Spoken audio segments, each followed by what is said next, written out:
Dans l'analyse de ta compétence 12, tu parles d'une situation qui t'est arrivée lors de ton premier stage. Tu enseignais à des secondaires 5 et tu trouvais difficile d'avoir une barrière professionnelle avec eux, vu le petit écart d'âge que tu avais entre toi et tes élèves. Maintenant que tu as effectué ton stage 2, est-ce que tu as trouvé des solutions à ce problème? Comment tu t'en es pris pour avoir un bon lien avec tes élèves tout en ne perdant pas de vue que tu es leur enseignant? Bon, ben d'abord, c'est une bonne question. Pour commencer, je me suis laissé pousser la barbe. Non, c'est pas vrai. Non, sérieusement, pour commencer, j'ai regardé la situation, dans le fond, après mon stage, parce que j'ai remarqué qu'au début du stage, vu que je suis une personne en général dans la vie qui est super ouverte, donc quand les élèves me parlent, surtout avec des fois, je les regarde, puis ils ont l'air d'avoir le même âge que mes amis. Donc, sur le coup, ça faisait drôle. Des fois, ils posent des questions, et on répond aux questions. Là, on se rend compte, par exemple, qu'à un moment donné, on m'a questionné sur mon parcours. Là, j'ai dit que j'avais fait mon cégep en 3 ans, à la place d'un parcours de 2 ans. Donc, ces étudiants-là, après ça, ils te regardent différemment, leur attitude change. Puis je me suis rendu compte vraiment à partir de là. Je pense que c'était ma 3e journée de stage. Donc là, je me suis aperçu que quand tu donnes trop d'informations, les élèves vont poser un jugement sur comment tu es, puis ça va influencer leur comportement par rapport à toi. Donc, sur le coup, là, maintenant, j'avais déjà parlé un peu de mes trucs personnels sans aller trop dans les détails. Mais c'est ça, là, je me suis dit, bon, mais on va faire avec, mais on n'en dira pas plus pour ce stage-là. Je ne peux pas vraiment revenir en arrière. Donc, il n'y a pas eu de problème ou d'anicroche associé à ça, mais quand même, tu sais, pour moi, pour mon confort, j'aurais préféré, admettons, allumer plus tôt. Donc, qu'est-ce que j'ai fait par rapport à mon 2e stage? J'ai changé un peu mes habitudes. Premièrement, au niveau de l'habillement, c'est de faire attention de ne pas nécessairement s'habiller pareil comme les élèves. Si tu ressembles trop à tes élèves, ils vont quasiment te prendre pour un des leurs. Je veux dire, ça aide pas à l'interaction qu'ils ont avec toi. Donc, pour ça, j'ai juste de s'habiller en adulte, comme on dit, de s'habiller plus propre, de se tenir plus droit. Ça fait déjà une différence. Ensuite de ça, je suis rentré dans mon stage, puis j'ai pas dit un mot sur ma vie personnelle. Pas avant au moins la 3e semaine. Puis si jamais je parlais d'un mot sur des trucs qui m'arrivent, c'est des trucs vraiment généraux ou banals sur la vie pour faire des exemples qui vont venir en lien avec mes cours ou quelque chose. Parce qu'il ne faut pas avoir trop de distance avec l'élève non plus, sinon il pourrait se mettre à penser que, je sais pas, on a le côté tout le temps humain qu'il faut garder par rapport aux élèves. Puis je pense que rester trop droit, trop distant, c'est pas mieux. Ça n'aide pas à bâtir un lien de confiance entre toi et l'élève. Donc, la technique que j'ai utilisée à la place, c'est aussi de questionner l'élève avant que lui te questionne. Donc, lorsque tu questionnes l'élève, premièrement, il voit que tu t'intéresses à lui. Donc, si tu poses des bonnes questions, tu as de l'air intéressé dans ton non-verbal, l'élève, lui, ben souvent, ça vient le chercher. L'enseignant, il voit que je suis un humain, pas juste que je suis un élève, un outil de travail. Il s'intéresse à nous autres, c'est le fun. Puis souvent, ils vont être contents justement de partager leurs expériences. Puis ce qui est le fun, c'est que si tu t'intéresses à ces expériences-là, justement, sans aller trop dans la vie personnelle encore, c'est que tu peux prendre leurs expériences, regarder ce qui les motive, ce qui les captive, leurs intérêts, que ce soit les sports, les ci, puis les ça. Puis surtout dans mes cours comme les sciences, où ça peut même être en français, il y a moyen d'adapter ces sujets en temps et lieu, tout le temps au début de ces cours, pour aller chercher les intérêts de tes élèves. Donc, en plus d'avoir une meilleure relation avec tes élèves, ça te permet d'aller les chercher, de leur poser des questions qui les font rire, qui les motivent, qui vont aller chercher leur attention. Donc, eux, ils vont écouter, ils vont faire des apprentissages plus significatifs parce que ça t'aide à aller chercher leur connaissance de base. Puis, en plus de ça, ça montre ton côté humain. Donc, j'ai trouvé juste des points gagnants. J'ai essayé d'investir en stage 2. Je trouve que ça a assez bien été. Ça permet vraiment de faire des exemples dynamiques. Puis les élèves, je l'ai vu dans leurs yeux, dans leur attention. J'ai essayé les 2 cas. Quand je prends juste ma planification à moi, ils m'écoutent en tant qu'enseignant Uber, on peut à la limite avoir hâte d'aller au prochain cours. Puis lorsque tu utilises des exemples qui viennent les captiver, qui viennent d'eux, ben là, ils sont contents de le savoir, puis ils sont penchés de même sur leur bureau. Fait que c'est ça, c'est les moyens que j'ai pris pour remédier à ma compétence 12. Une très bonne réponse, très bonne réponse. Je suis bien d'accord avec toi. Et je te posais la question sur la motivation, comme ça tu veux être préparé. Donc, dans ta conception de l'apprentissage, tu nous parles d'un sujet extrêmement important pour toi, la motivation. Voici un court extrait de ta conception. Alors que l'enseignant donne à l'élève l'impression qu'il est le maître de son apprentissage, je constate qu'il dirige la majorité des actions de l'élève dans une journée. Le seul facteur sur lequel l'élève est vraiment maître, c'est sa motivation. En tant qu'enseignant, comment tu t'y prends pour motiver tes élèves durant ton cours? Oui, c'est ça. C'est quelque chose que j'ai remarqué dans mon premier stage. Que dans le fond, nous autres, quand on est élèves dans la classe, on regarde l'enseignant, puis là, on est comme, tu sais, je vais pas travailler, je vais faire ci, je vais faire ça. Puis sur le coup, on a l'impression que dans le fond, c'est nous qui décidons de ce que l'enseignant va venir nous montrer, et puis que là, on est maître de nous-mêmes, puis tout ça. Alors que quand on rentre à l'université, on fait notre premier stage, ça nous ouvre un peu les yeux sur la profession, des trucs qu'on se doutait, mais qu'on ne savait pas nécessairement.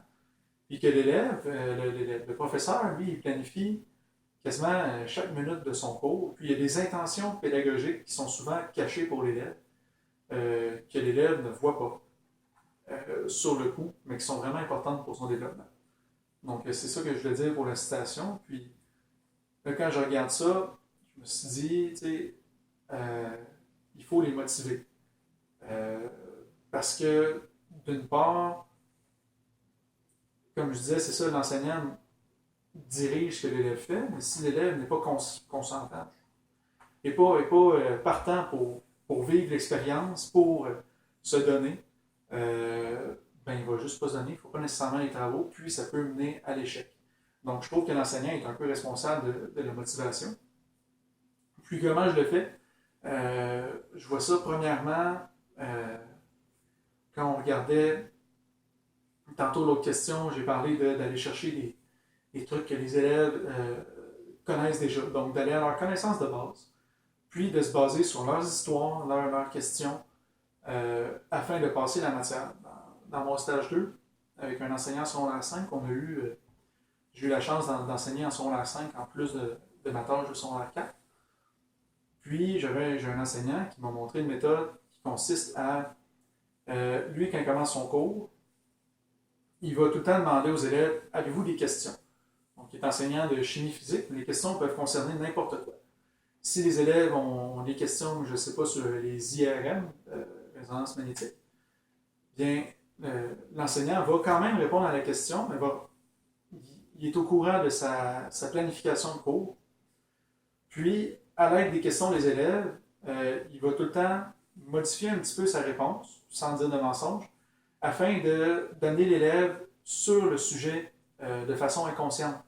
Donc, supposons qu'on parle de trou noir, on pourrait leur dire c'est quoi un trou noir, puis ensuite leur demander pour introduire les ressorts en physique.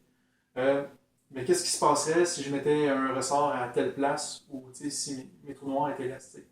Bon, c'est un exemple comme ça.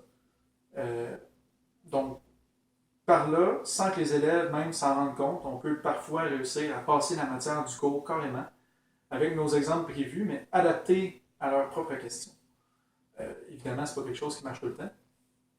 Dans les cas plus classiques, parce qu'on ne peut pas faire ça partout, je pense surtout à donner un enseignement dynamique, à aller chercher le mouvement chez les élèves.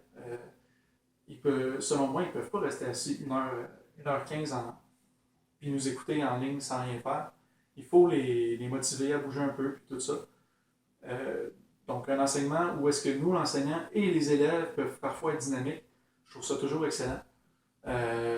Sinon, de chercher des situations, de demander à l'avance qu'est-ce que les élèves aiment, d'essayer de faire des liens avec ça, de proposer des expériences. J'en profite parce qu'on est en sciences, puis les laboratoires, c'est vraiment plaisant.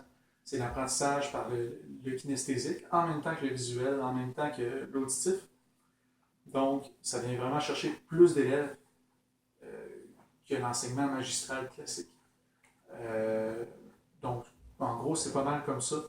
Je veux vraiment aller les chercher, faire bouger, faire en sorte qu'ils aiment ça. La science, on peut toucher à une très grande diversité de sujets. J'aime ça toucher justement une grande diversité de sujets parce que je sais qu'à chaque sujet, je ne peux pas aller chercher chaque élève. Donc, en diversifiant les sujets, on est certain que les élèves n'aimeront pas 100% des sujets, mais que tout le monde, à un moment donné, va être touché par un sujet qu'il apprécie, puis va prendre le temps de plus écouter. Parfait, ça. Après ça, je te posais la question sur la 2. Dans l'analyse de ta compétence 2, tu mentionnes que lors de ton premier stage, tu as eu des difficultés à planifier et organiser ton discours oral sur notamment lors d'un exercice que tu as corrigé avec tes élèves. Lors de cette correction, tu as combiné 2 étapes ensemble, par habitude, au lieu de faire 2 étapes distinctes. Résultat, les élèves étaient perdus. Lors de ton deuxième stage, par quel moyen tu t'y es pris pour planifier et organiser ton discours oral? Oui, dans le fond, c'est à ce moment-là dans ma vie que j'ai découvert ce qu'on appelle à l'université la transposition didactique. C'est drôle parce que lorsqu'on fait des problèmes, des fois, on va être à l'université ensemble entre amis, puis on va s'expliquer des choses. Puis, on ne tient pas compte du fait nécessairement que l'autre personne devant toi a ou n'a pas les connaissances de base parce que tu prends pour acquis qu'elle a déjà les mêmes. Lorsque tu es en classe, à ce moment-là, moi, j'avais pas eu beaucoup de temps pour me préparer, c'était sur le coup. Puis, comme c'était ma première expérience, j'ai pas pris conscience du fait que, oui, je sais qu'ils n'ont pas les mêmes connaissances que moi, mais qu'il n'y avait pas de connaissances de base du tout. Donc, ils n'ont pas les habitudes de prise de notes ou de raccourcis que nous, les enseignants, après nos études, on a. Puis, c'est là que je me fais avoir carrément. Donc, ceci étant, à mon deuxième stage, c'est un stage qui vise beaucoup la planification pour commencer. Donc, premier point qui m'a beaucoup aidé, c'est tout simplement les cours à l'université qui font qu'on a des cours de didactique, de planification et tout, de gestion de classe. Dans ces cours, j'ai relevé divers éléments qui sont à la fois des fiches de planification, trucs de planification, comment monter un exemple. Puis j'ai utilisé beaucoup de trucs vus à l'université. Donc, c'était pas optimal au début de mon stage parce que ça prend tout le temps un ajustement. Moi, je pensais personnellement qu'il y avait une certaine partie d'improvisation, mais j'ai réalisé que vraiment, l'enseignant prévoit tout quasiment à la minute près. Donc, j'ai décidé de faire des planifications détaillées pour tous mes cours.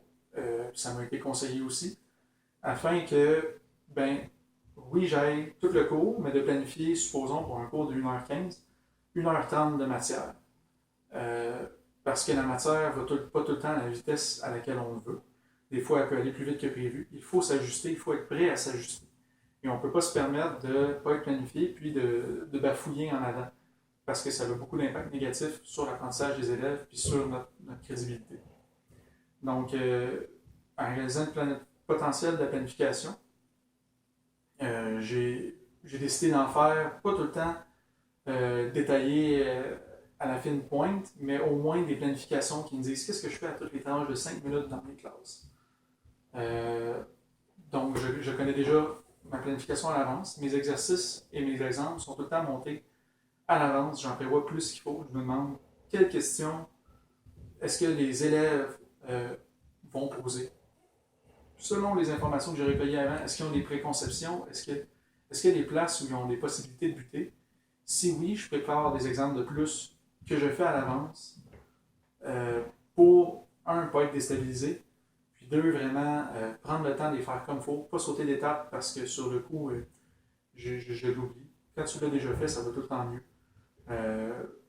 Donc, je prends tout le temps de faire ça. Ça m'a vraiment servi, en fait. C'est pas plus compliqué que ça. C'est vraiment le secret, c'est une planification détaillée, puis de la préparation. Parfait. Je pense qu'on a fini ça. Pour vrai, Ouais. c'est donc même pas long.